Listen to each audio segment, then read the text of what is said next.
虚拟人出现的时候，我记得那场戏根本就是我要笑着跟你演，结果我在那里哽咽到演不了，说不了词儿。就是大家真的会被剧情所感动。对，你知道吗？我看到那个片段的时候，我真的想化身澹台烬冲到前面去抱着你安慰一下，真的就是这样的啊。特别能有代入感。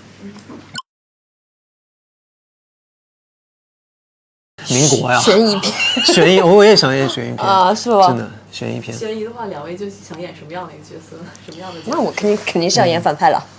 他演反派，我去抓他啊？是吧？我们可以一起演反派吗？哦耶，那是那种双面间谍，就是那挺有明面上两个人都是好人，其实两个人都是坏人，然后各种那挺带感的。对，各种互相举报，反转到你都不知道到底是什么样的一种状态。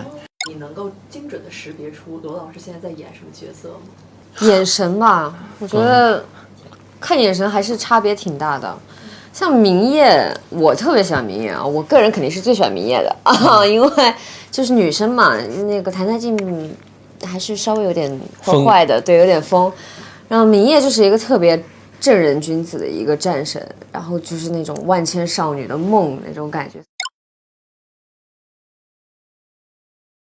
其实还好，因为对我来说，黎苏苏和叶希雾就是同一个人嘛，因为他是黎苏苏去到叶希雾本体身体里面的，然后叶希雾本体是只有几场戏，但是那几场戏也演得挺过瘾的，因为他是个坏人，他是一个为达目的不择手段的一个坏人，但是对我来说，其实就是两个角色，就是黎苏苏和桑九这两个差别会大一些。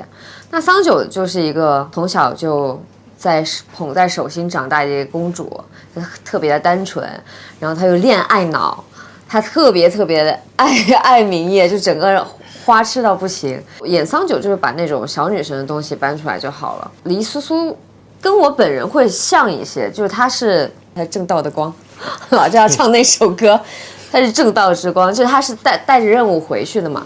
进入到叶寿本体当中，它会有一些人间的烟火气。其实也还有一个阶段，就是桑九黑化了之后，那个会是完全不一样的，跟叶希雾的本体也是不一样的一种坏。他那个是真的就是恶女了。那露露哪个角色演的最爽？那黑化的桑九啊，肯定是。我就一直想演个反派，我最想演的就是澹台烬，就我一直很想再演一个就这种可以开大的角色。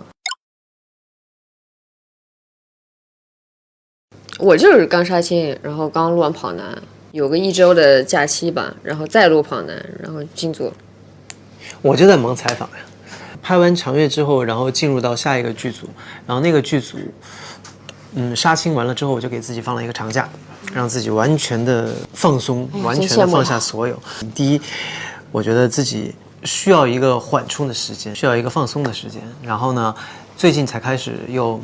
不是说长月要播了嘛，然后开始忙采访啊，然后忙完采访，可能接下来就进组了，我的假期也就正式进。首先，它的整个世界观都非常的宏大，然后我觉得对于演员来说，这样子一种宏大的架构是非常具有挑战性的。女主有3个不同的身份，男主有3个不同的身份，然后我觉得穿梭于这不同的几个身份当中，每个身份又有不同的性格、不同的经历和身世。就是感觉演了1部戏，爽了3部戏的感觉。对，其实就是3生3世。我可能就是以我深邃换你血骨那场了。那个词儿你还能记得吗？我知道。天道在上，我愿以身躯以我的元神全部交换。对，什么只愿你我生生世世不复相见。对，那个是真的超级名场面嘛。对。因为露露私底下跟我说过，她说有一些段落，就是她每一次看到这个地方的时候，她都会潸然落泪，就是被剧中的人物、被剧中的故事所感动。因为确实就是我们作为观众看到了这样子的一个故事，都自然而然的会被感动。所以在当我们设身处地的去饰演它的时候，就真的是更能够情真意切的被感动到。露露是看剧本看哭了是吗？无数次，基本上好像每次看的时候都接近结局的时候也有几场戏，就是看一遍哭一遍那种。咱俩就是没有包袱了，就是说来就来。是的，但是我觉得这也是一个好的地方，就是大家彼此信任，所以说能够碰撞出来的一些即兴的东西就会更多，不会局限在剧本的文字上，然后就会有更多临场碰撞出来的花火。我觉得挺合适的。对，因为就是整个读剧本的过程，我们都是可能互相带入彼此的脸，然后就整个把整个故事给溜了一遍。因为之前我觉得罗老师挺适合这种邪魅，就是跨度比较大的角色。对，就是反派，期待他能尝试一次反派的。肯定太多不一样了。首先环境不一样，穿的衣服也不一样。其实仙侠它更考验你的情感，我就是一些细节的东西。因为偶像剧还是比较偏生活戏嘛，就有的时候打打闹闹的，或那个其实会有更多临场的东西。现代戏那时候可能一句台词啊什么东西都是我们临时加的，但是这个仙侠它肯定要基于这个一整个大的情感之上，而且我们有3个人物。分别对应着3个时期和3个不同的人物性格。对，其实因为我觉得，其实像拍这种仙侠剧，它很多镜头都是拼出来的，它不是顺出来的，所以就更加需要彼此的一个默契和信任度。就是不管你从什么时候开始，这一场戏的，比如说情绪基点，我们直接开始从最高的那个地方开始拍，对，那么就是必须要彼此非常的信任以及非常的默契，才能给到那个点。如果说可能演员之间没有那么的熟悉的话，那可能就顶不到那个点，可能就会在镜头的呈现上大打折扣。我觉得这也是我和露露2次合作的一个好处，就是合作起来会避免了很多弯路，对吧？对，会啊。其实我们俩都是那种拍他特写的时候，我也照给；拍我特写，他也照给，就单打嘛。我们都是打一边，因为有的时候会不会就是觉得可能哭戏太多了，然后可能下戏之后要缓一缓这种情况？其实真的，露露就是我刚刚才看到一个他们给我看的一个片段，你在最后不会是墓碑前那个吧？对，就是那个，就露露哭得非常伤心，然后在正式拍摄的时候就已经非常投入了，但是当他回房车的那一段路程的时我哭得更伤心。我不知道你记不记得？我记得，就是刚才我看到的时候，然后我说你有骗我那个，因为那场戏的回放一直在我手机里，有前后，因为那是一遍过的，就只拍了那一次，5分多钟。我觉得那个对黎苏苏来说是一个很冲击的一个点，他的心态应该是原来如此。原来这个男人他一直在骗他，原来他是想要牺牲他自己去成全我这样一个点。他终于有点恍然大悟的时候，其实他的心情很复杂。就当时他看到那个墓碑的时候，而且关键是我们在之前还拍了一场戏，是他在那个墓碑前面，他在刻那个墓碑的时候，幻想我是作为一个露露有没有印象深刻的就是罗老师他在片场就是情绪很爆发的一场戏？有，但那场戏就是说我是个尸体。就我得憋气，就是我已经挂了。我知道。对，但是我能感受到他的情绪，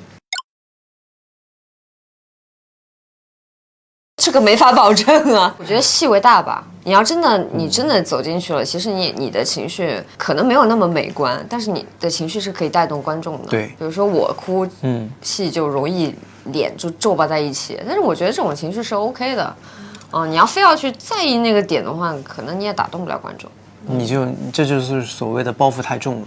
对，所以就不能有这种情况，就是说什么还在哭戏的时候注意自己的表情这种我觉得都是浑然天成，是怎么样哭就是怎么样哭，或者并不是那种每场戏咱们都是暴雨梨花式的哭泣，然后也可能就是那个时候你就是感动到流了一滴泪，那就是那个状态。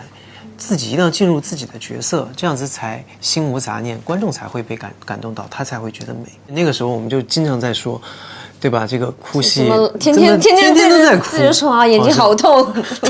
每拍一场哭戏，我们俩眼睛好痛。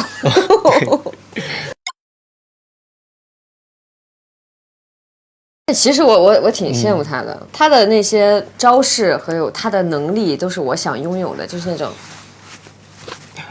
你天欢最后那个对，所以我在我开大的时候，我黑化的时候，我就跟我们动作指导叫海奇哥，我就跟海奇哥说，我现在已经是反派了，我开大了。就是我能不能也来一下弹弹镜那种，弹指间敌人就消失了，然后他就给我设计，说那你就这样。然后我就这样，哇，好过瘾！原来谭台烬每天过的是这样的生活，好羡慕。但是你知道吗？就是在神魔大战的时候，冥夜和魔神冥夜是打得多一些。冥夜和魔神打的那个时候，就真的，就除了我们所谓的这种法术、仙术以外，还有很多那种套招的那种东西在里边。我觉得完全还原了剧本上的那种打戏宏大场面的这种描述，就非常的过瘾。看花絮还有一场罗老师还要抱白鹿老师然后吊威亚的那个戏，太多了，太多了。